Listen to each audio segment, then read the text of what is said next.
Hello my dear students, आज हम बात कर रहे हैं क्लास 10th की जो बुक है गोल्डन रेज, उसका 10वां लेसन है इंग्लिश का द ट्रिब्यूट। ट्रिब्यूट मतलब श्रद्धांजलि देना। तो इसमें कौन किसको श्रद्धांजलि दे रहा है, तो उसको देखने के लिए रीड करते हैं लेसन को। देखिए, as I reached my desk in the office my eyes stopped over a letter. जैसे ही मैं मेरी डेस्क पे आया ऑफिस में, तो मेरी जो आंखें हैं वो क्या एक लेटर पे आके रुकी। It content that familiar petite hand writing of my elder brother. और उसमें हैंड राइटिंग किसकी थी? फैमिलियर होता है परिचित, जानी पहचानी सी परिचित सी हैंड राइटिंग थी। किसकी? मेरे एल्डर ब्रदर मतलब बड़े भाई की। After very long time he had return to me. बहुत ही लंबे समय के बाद उसने मेरे को पत्र लिखा था। मतलब ऐसा लग रहा है कि पहले लगातार लिखता रहता था, अब लंबे समय के बाद लिखा है। I shrank within for not writing letters home all these days. और इतने दिन हो चुके थे, इन दिनों में मैंने भी घर पे कोई पत्र नहीं लिखा था। मतलब मैं एक तरह से सिकुड़ सा चुका था। श्रैंक सिकुड़ना। इन माई स्टूडेंट डेज, मेरे स्टूडेंट्स जिस स्टूडेंट एज थी, जो स्टूडेंट दिन थे मेरे, तब की बात है। It was almost a routine affair. तब ये रूटीन अफेयर मतलब डेली की रूटीन की जो मेरी घटना थी कि मैं लिखता ही रहता था पत्र घर पे। I used to go home to that distant village on a rickety bus. Rickety बस का मीन क्या लोगे आप? रिकेटी मतलब टूटी फूटी खटारा सी बस पे मैं use to go home. Use to का अर्थ क्या होता है? पास्ट हैबिट के लिए, जो काम पहले हम करते थे। मतलब मैं घर जाता था एक खटारा सी विलेज बस पे, जो डिस्टेंट विलेज, मेरा गांव काफ़ी दूर था मेरे स्टडी पॉइंट से, मतलब जहाँ पे मैं पढ़ता था उससे। Carrying nothing for the strain of the journey. नहीं तो मैं ये भी सोच सकता इतनी दूर की, ये इतनी दूर का रास्ता है और रिकेटी बस है, खटारा बस है, सफ़र करना बहुत मुश्किल होएगा और स्ट्रेन हो जाएगा। मतलब क्या है, इसमें तनाव होएगा जर्नी का, यात्रा का। मैं उसको भूल के उसकी कोई केयर नहीं करता, बस यही लगता था घर जाना है तो बस जाना है। घर जाने का एक जो खुशी है घर जाने की, एक बस सबसे अलग थी वो। My home my village they used to pull me away from the moribund city life. Moribund city life क्या कि जो शहर की विलासितापूर्ण ज़िंदगी है, उससे जो मेरा घर है, मेरा गांव, वो मुझे खींच के दूर ले जाते थे। Now things have changed. अब सारी वस्तुएं चेंज हो चुकी है, सारी बातें चेंज हो चुकी है। And I too have changed on, मैं खुद भी चेंज हो चुका हूँ। Great deal of at that a lots of cobweb. Cobweb क्या होता है? मकड़ी का जाला।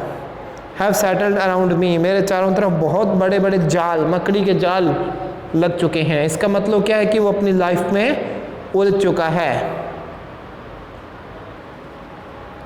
मतलब यहाँ तक पॉइंट कह रहा, सॉरी पॉइंट नहीं, जो राइटर है वो कह रहा था कि बहुत सारे जो कॉबवेब्स थे वो मेरे चारों तरफ आ चुके थे। मतलब मैं उलझनों में उलझ चुका था। I am swapped by that invisible tide of the time. Tide होता है जो ज्वार उठता है ऊपर, और ये जो टाइम का एक टाइड आया था और जो मेरा बिजनेस था मुझे स्वैप्ड मतलब बहा के ले गया था अपने अंदर। I was studying at Bhubaneswar. मैं भुवनेश्वर में स्टडी कर रहा था। Where I got my job, जहाँ पे मेरे को मेरी जॉब भी मिल गई। And now for these 2 years I have thought of home not even once. और जब से मेरे को मेरी जॉब मिली है तो मैंने एक बार भी घर के बारे में नहीं सोचा अभी ये पिछले 2 सालों से।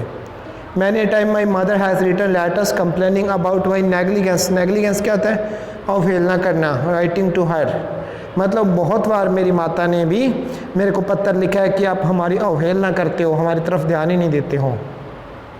She has even reminded me of those pre marriage days of mine. वो तो मेरे को मेरे प्री मैरिज डेज, मैरिज से पहले के दिन थे, बहुत बार याद दिलवाते थे मेरे को।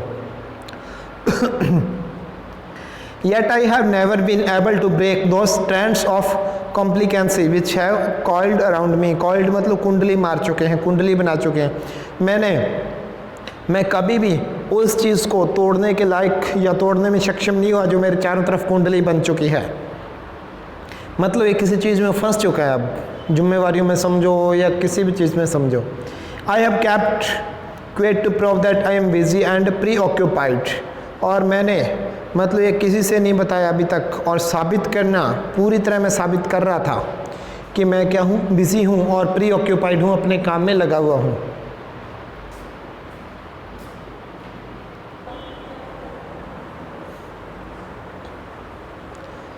फिर इसमें देखें, now she does not complain. अब मैं माता को कहता कि मैं अपने काम में बिज़ी हूँ या काम में लगा हुआ हूँ, तो माता कोई कंप्लेंट नहीं करती। प्रोबेबली मतलब संभावना से, शी अंडरस्टैंड्स माई पोजीशन, कि वो मेरी पोजीशन समझने लग गई थी कि लड़का अब जॉब पे है, अब रिस्पॉन्सिबिलिटीज़ भी हो गई है लड़के की, और इसी कारण शायद वो हमें नहीं लिख पा रहा। तो वो तो बेचारी कि मैं जैसा समझाया वो वैसा समझ चुके थे। Usually my elder brother does not write to me. Usually मतलब सामान्यतः मेरे एल्डर ब्रदर कभी मेरे को पत्र नहीं लिखते थे। He does not need anything from me, उनको कभी भी मेरे से कोई किसी चीज़ की ज़रूरत नहीं पड़ती थी।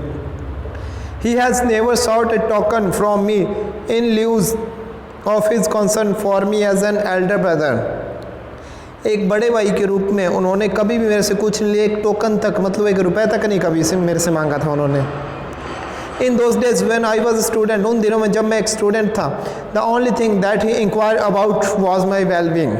और जो मेरे से सिर्फ पूछते थे वो सिर्फ मेरी वेल बींग, मतलब मेरा हाल चाल, मेरे ठीक ठाक होना ही पूछते थे वो। During my stay at home, कि जब मैं घर पे होता, he would catch fish for me, कि वो मेरे लिए मछलियाँ पकड़ के लेके आते। From the pond behind our house, हमारे घर के जो पीछे तालाब था वहाँ से मछलियाँ पकड़ते। And would ask his wife to prepare a good dish for I loved fish, because कि मैं मछलियाँ पसंद करता था। और फिर वो अपनी वाइफ को बोलता है कि इस छोटे भाई को एक अच्छी डिश बना के दो, आप अच्छी तरह से उनकी कोई भी डिश बनाओ जो उनको पसंद है। और मैं मछलियाँ पसंद करता तो मछली की ही डिश बनाते थे वो। When the catch was scanty, the dish would be prepared exclusively for me, कि जब कैच मतलब मछलियाँ पकड़ना कंप्लीट हो जाता तो मेरे लिए स्पेशल मेरे लिए डिश बनाई जाती थी। He would say to his wife, वो अपनी पत्नी को कहते, you must make the dish as delicious as possible, कि जितना स्वादिष्ट जितना शानदार हो सके उतनी ही शानदार बनाओ। Using mustard paste, मतलब इसमें नारियल का भी पेस्ट लगा दो। फॉर बबुली, बबुली के लिए बनाओ। तो उसमें बाबुली है, बाबुली किसको बोलते हैं, छोटे लड़के का नाम है।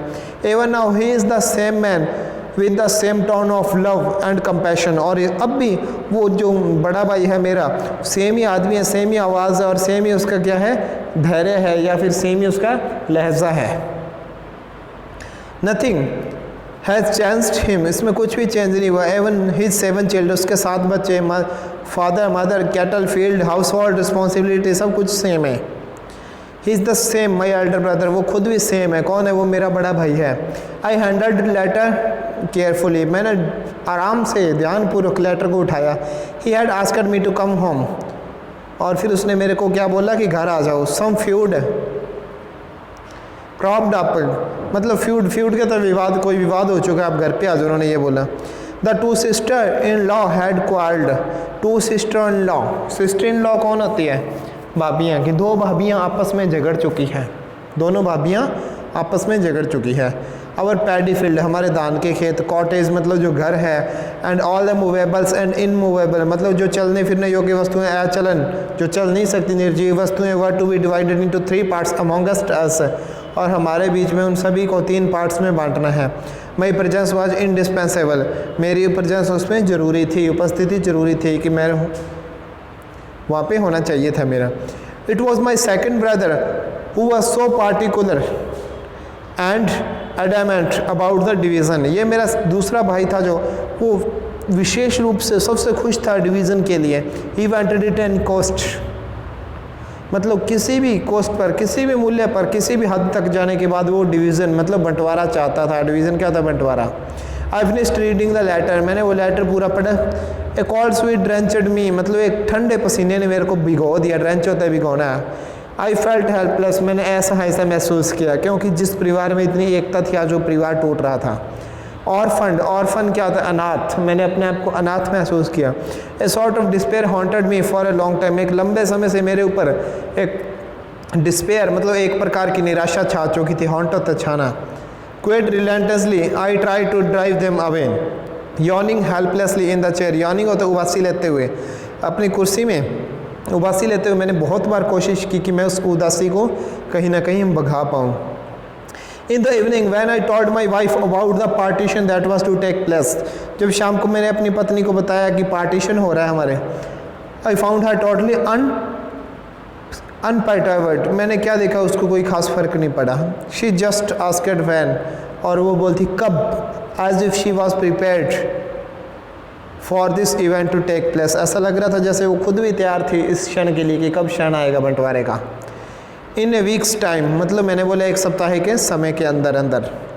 In bed that night my wife asked me all sort of question. बिस्तर में मतलब सोए हुए रात को मेरी पत्नी में से बहुत तरह के क्वेश्चन करती है।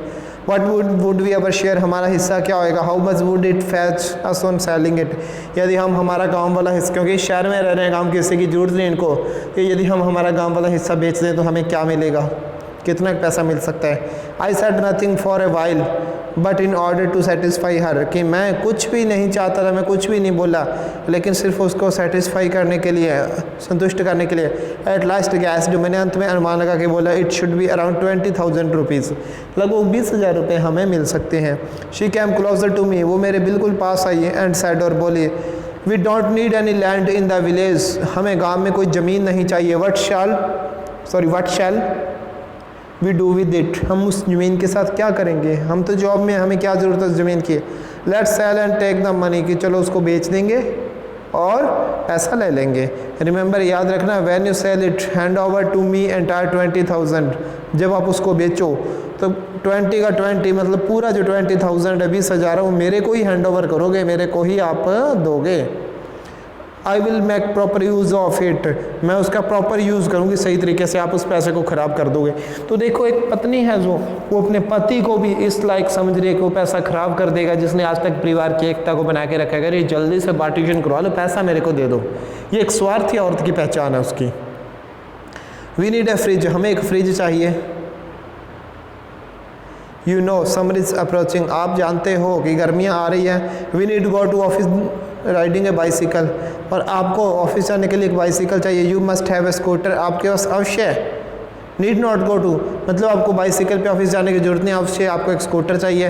And rest we will put in a bank. अब देखो 20,000 रुपया, उससे फ्रिज भी ले ली, स्कूटर भी ले लेंगे और बचा हुआ बैंक में भी डाल देंगे।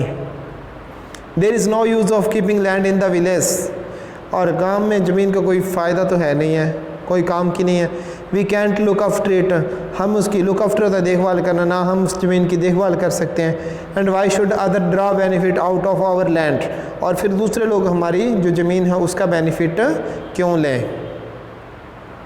आई listen to all this like an innocent lamb, lamb क्या होता है, मेमना। मैंने एक निर्दोष भोले वाले मेमने की तरह उसकी सब बातें सुनता रहा। इन टू द डार्कनेस, अंधेरे के अंदर देखता रहा। I felt as if the butcher was sharpening his knife, butcher क्या था, कसाई।